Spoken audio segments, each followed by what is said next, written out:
Ladies and gentlemen, it's time to be buried alive. Ladies and gentlemen, welcome back for another episode of Buried Alive. Today, we're offering a special treat, an extra episode of Buried Alive this week, in celebration of Mother's Day.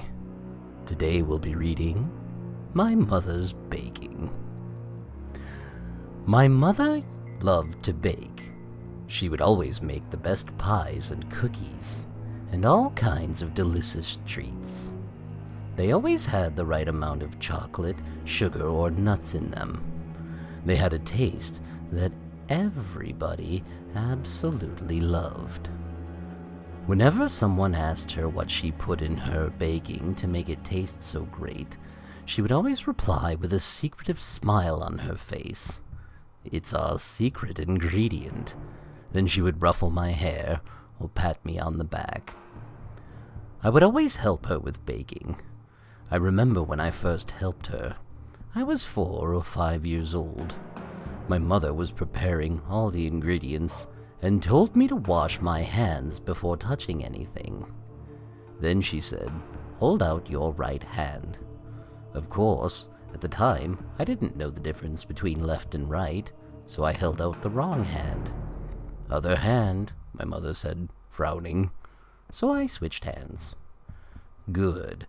A little trick to remember which hand is the left is to hold up your index finger and your thumb. See?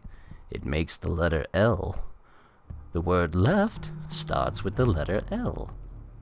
Now put out your right hand. I checked to see which hand was left and which was right. Over this bowl. Good. Now face it so the palm is upwards. I did what she said. Wait here a moment. My mother turned around and began rummaging around in one of the cupboards that contained all the silverware. She turned around. I saw a bright flash and felt something sharp slice across my hand. I let out a shriek as a bright red line appeared across my palm. My mother quickly grabbed my arm and squeezed a few drops into the bowl. I stood completely frozen, tears leaking out of the corners of my eyes. My mother crouched down and wiped away my tears with her thumb. "Shh. It's okay. It's just a tiny cut. It won't kill you. Mommy just needs your blood to make the cookies taste better.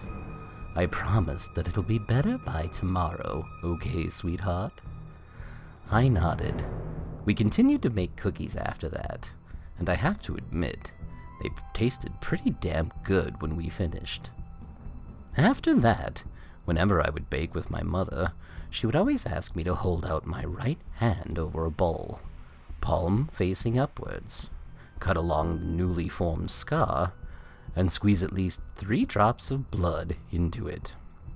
But one day, when I was 11 or 12, my mother said that a couple of drops of blood wouldn't make her special cake sweet enough. So she told me to place my left arm on the table and cut a small chunk out of it.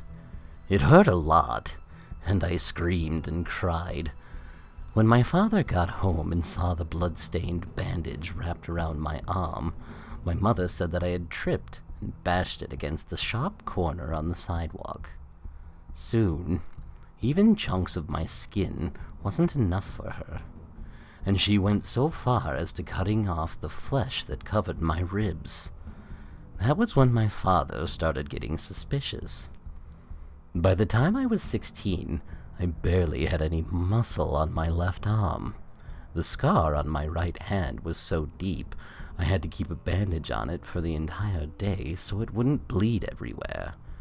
And you could see my rib bones.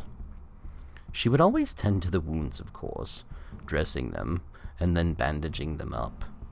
My father eventually caught her trying to cut my thumbs off, and she ended up being put into a mental asylum for the criminally insane, or something similar.